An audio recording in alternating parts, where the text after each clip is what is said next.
Hello everyone, and a very, very warm welcome back to another episode of Podcast English.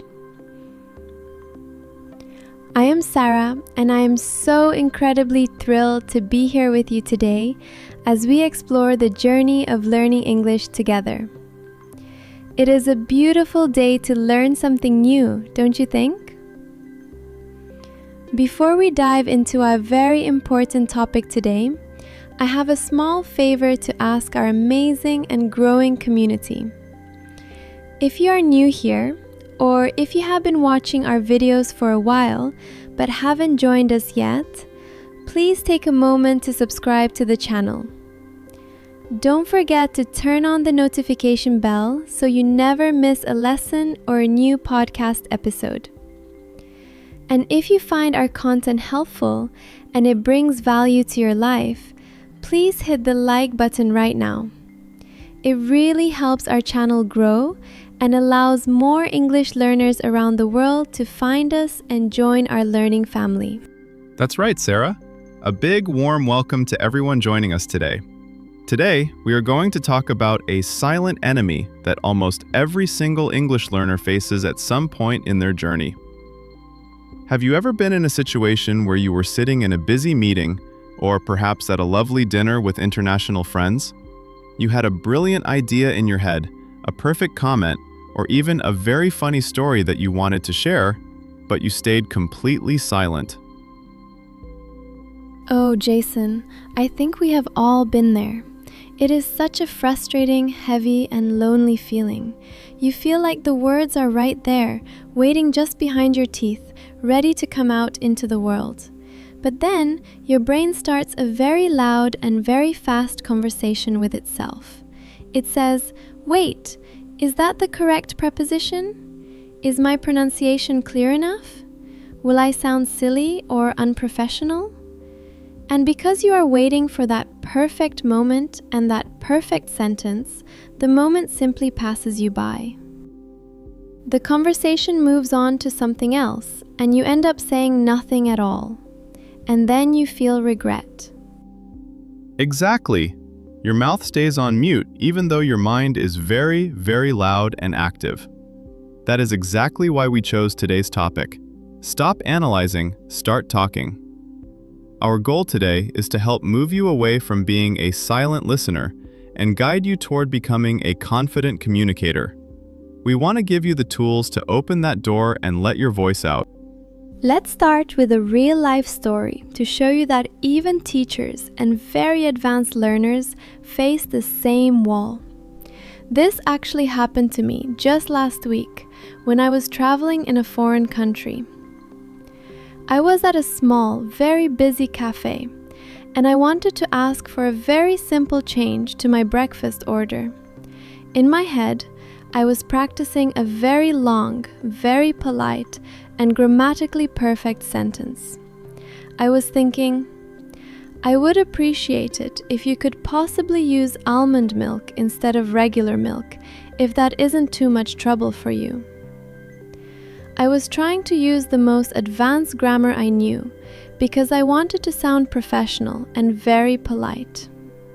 And let me guess, what happened when the waiter actually came to your table, stood there, and looked at you? I froze completely, Jason. The pressure of the moment was just too much. The waiter was busy. He was looking at me, waiting for me to speak, and my brain was still searching for that perfect structure. I felt my heart beating fast in my chest. In the end, I didn't say my long, beautiful sentence. I just pointed at the menu with a nervous smile and whispered, "Almond milk, please." After he left, I felt so disappointed in myself. I thought, Sarah, you know so many words. Why couldn't you use them? But you know what, Sarah? That wasn't a language failure at all. That was just the result of overthinking. In reality, you were 100% successful. You communicated your need, and you got your almond milk. The true goal of any language, including English, is to share information and connect with other human beings. It is not about passing a difficult grammar test every single time you want to order a coffee or buy a ticket. Communication is about building a bridge between people. It is not about being a perfect poet or a perfect grammar machine. That is a wonderful way to put it, Jason. But many learners feel this heavy judgment from others. We are terrified that someone will notice our small mistakes, like forgetting an S at the end of a verb or using the wrong tense. We worry that people will think we are not intelligent just because our sentences are short or simple. But here is the secret that nobody tells you. Most people are not listening to your grammar, they are listening to your message. Think about it this way. If a foreigner came to you and tried to speak your native language and they said, I, water, want, would you laugh at them? Would you correct their grammar and tell them they are wrong? Of course not. You would understand them immediately, you would give them water, and you would respect them for trying to speak a new language. Native English speakers feel exactly the same way when you try to speak to them. They want to understand you. They are not there to grade you. So, how do we finally break through this silence barrier? Here is tip number 1, and it is a very big one. Embrace the imperfect. Do not wait until your English is 100% perfect before you start talking to people. If you wait for perfection, you will wait forever. Speak now with the 30% or the 40% of the English that you have today. That is the only way your brain actually learns how to handle real-life conversations. Tip number 2 is a very practical one. Use ready-to-use phrases. Instead of trying to build every single sentence from zero in your head, try to memorize blocks of language. Think of phrases like, "Can I get a? What do you think about? That makes a lot of sense." Or, "Could you repeat that, please?" These phrases stay in your active memory. They come out of your mouth automatically. This gives your brain a break. It doesn't have to work so hard on grammar while you are in the middle of talking. I love that advice. And here is tip number 3, the survival strategy. If you're talking and you suddenly forget a specific word, do not stop the conversation. Do not give up. Keep going. Use your hands, use gestures, or use simpler words to describe exactly what you mean. If you forget the word for pharmacist, just say, the person who works with medicine in the shop. The most important thing is to keep the flow of the conversation moving, no matter what happens. Now, let's move into a very special and very calm part of our episode today, the word tour. We are going to slow down even more and look at some of the important vocabulary we use today. We will explain them with simple examples so you can start using them in your own life. Our first word today is overthinking. This is when you think about a situation or a problem so much and so deeply that it makes it impossible for you to take any action. For example, I was overthinking my email to my boss so much that I forgot to send it before the deadline. In English learning, overthinking is when you worry so much about your grammar that you forget to just open your mouth and speak. Our second word is perfectionism.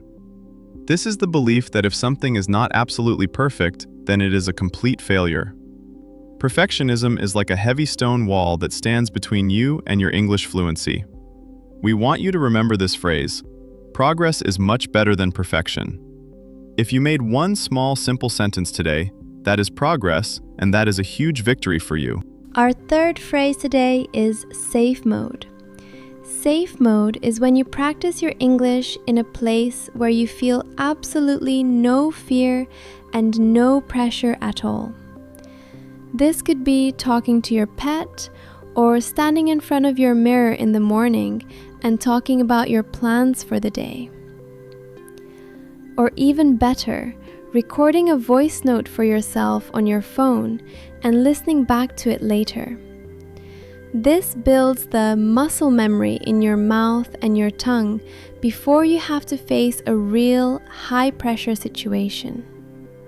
Finally, let's talk about communication over correction. This means that your number one priority should always be to make yourself understood by the other person. If the other person understands what you want or how you feel, you have won the game. The corrections and the better grammar will come naturally to you the more you practice speaking. But you have to start the engine first before you can drive the car fast. In conclusion, we want to remind you that every great English speaker you see today was a nervous and quiet speaker yesterday. Do not let your brain bully your voice into staying silent. You are learning, you are growing, and every single sentence you speak is a big step toward your dream of being fluent. Thank you so much for spending this time with us today on Podcast English. We truly hope this episode gave you a little more courage to speak up today. If you found this helpful, please give this video a like and share it with a friend who might be feeling shy about their English. We would love to hear from you.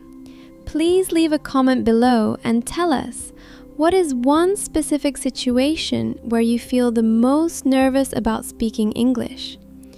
We promise to read your stories and support you. We can't wait to see you in our next episode with a brand new topic and a new journey in English. Take care of yourselves, be kind to your brain, and just keep trying every day. Goodbye for now.